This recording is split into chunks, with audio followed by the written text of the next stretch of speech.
Baiklah, sebagai bagian dari keterbukaan informasi publik dan sebagai pertanggungjawaban kinerja kepada publik, pada hari ini Selasa 27 Januari 2026, kami bersama tim penyidik Kejati Sumut akan menjelaskan perihal perkembangan penanganan perkara tindak pidana korupsi, pekerjaan konstruksi penataan kawasan Waterfront City Pengururan dan kawasan Tele, kawasan strategis pariwisata nasional atau KSPN Danau Toba tahun anggaran 2022 yang dilakukan tidak sesuai dengan ketentuan peraturan perundang-undangan yang berlaku.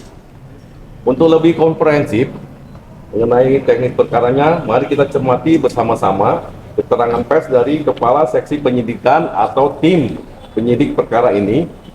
Setelah penjelasan tim, kami membuka kesempatan untuk bertanya bagi rekan-rekan media.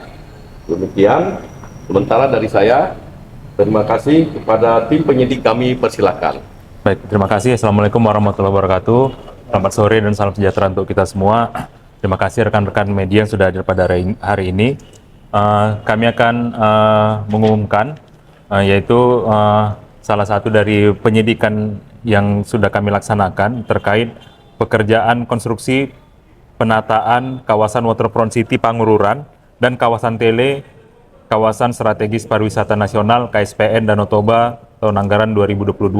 Yang mana pada hari ini setelah melaksanakan serangkaian pemeriksaan pada proses penyelidikan hingga penyidikan, tim penyidik Pitsus Kejaksaan Tinggi Sumatera Utara menetapkan saudara ESK selaku pejabat pembuat komitmen atau PPK yang menandatangani kontrak kerja pada lingkup Direktorat Jenderal Cipta Karya Kementerian Pekerjaan Umum dan Perumahan Rakyat melalui Balai Prasarana Permukiman Wilayah Provinsi Sumatera Utara, Satuan Kerja Pelaksanaan Prasarana Permukiman Wilayah 3 Provinsi Sumatera Utara sebagai tersangka dalam perkara tindak pidana korupsi, pekerjaan konstruksi penataan kawasan Waterfront City Pengururan dan Tele, kawasan strategis pariwisata nasional KSPN Danau Toba tahun anggaran 2022 yang dilakukan tidak sesuai dengan peraturan perundang-undangan yang berlaku.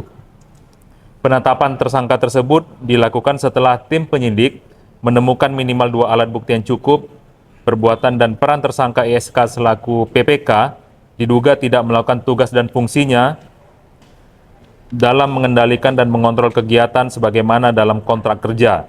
Hal ini menyebabkan terjadinya penyimpangan dalam pekerjaan tersebut, di mana dari fakta penyidikan diperoleh temuan bahwa gambar rencana kerja atau soft drawing tidak sesuai dengan keadaan di lapangan, sehingga banyak revisi dan mutu beton yang digunakan.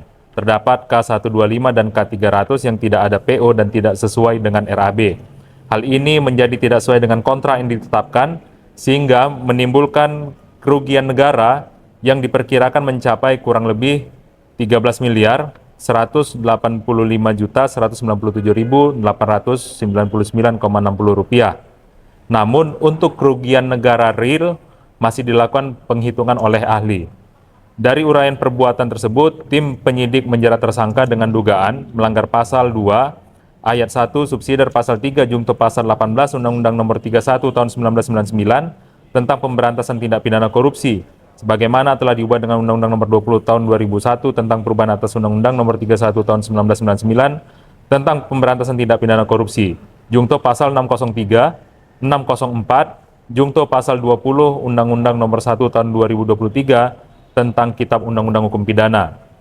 Setelah ditetapkan sebagai tersangka, kemudian dilakukan pemeriksaan kesehatan serta untuk alasan subjektif penyidik terhadap tersangka dilakukan penahanan. Tim penyidik masih terus bekerja hingga saat ini untuk melakukan pendalaman dan tidak menutup kemungkinan jika adanya keterlibatan orang atau pihak lain baik perorangan maupun korporasi tentu akan dilakukan tindakan hukum sebagaimana mestinya. Bila demikian dapat kami sampaikan, kami serahkan lagi kepada Pak Kasipenkum.